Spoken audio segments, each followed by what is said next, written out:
आणि माझ्या बहिणींना सांगतो, जोपर्यंत तुमचा देवाभाऊ मुख्यमंत्री आहे ही योजना कधीच बंद होणार नाही। बहिणींची योजना सुरूच राहील।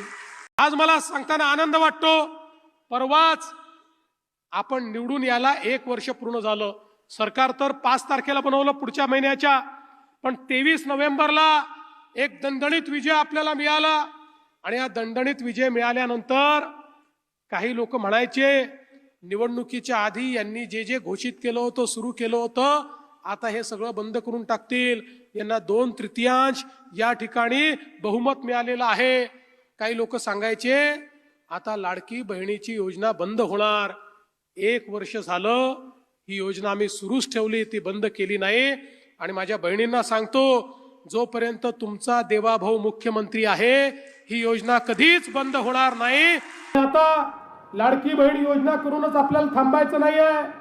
प्रणवतीताई, तुम्हाला माझी विनंती आहे, ही गडचिरोलीची जनता तुम्हाला निवडून देणार आहे।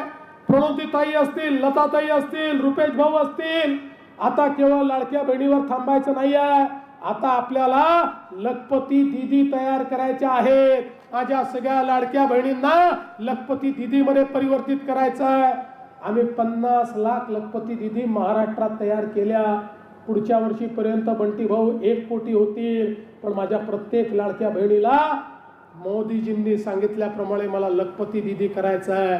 घर, परिवार, संसार, समाज सगळं माझ्या बहिणींच्या माध्यमातून या ठिकाणी आलोकित करायचं काम मला करायचं आहे। आणि म्हणून आमच्या या 3ही उमेदवाराला तुम्ही निवडून द्या, आमच्या नगरसेवकांना निवडून द्या। कारण मोदीजींनी आणि आम्ही विकासाचा जो संकल्प केलाय, हा संकल्प तुमच्यापर्यंत पोहोचवायचा आहे। आणि तो जर पोहोचवायचा असेल तर तुमचा आशीर्वाद गरजेचा आहे। तो जर पोहोचवायचा असेल तर भाजप आवश्यक आहे। या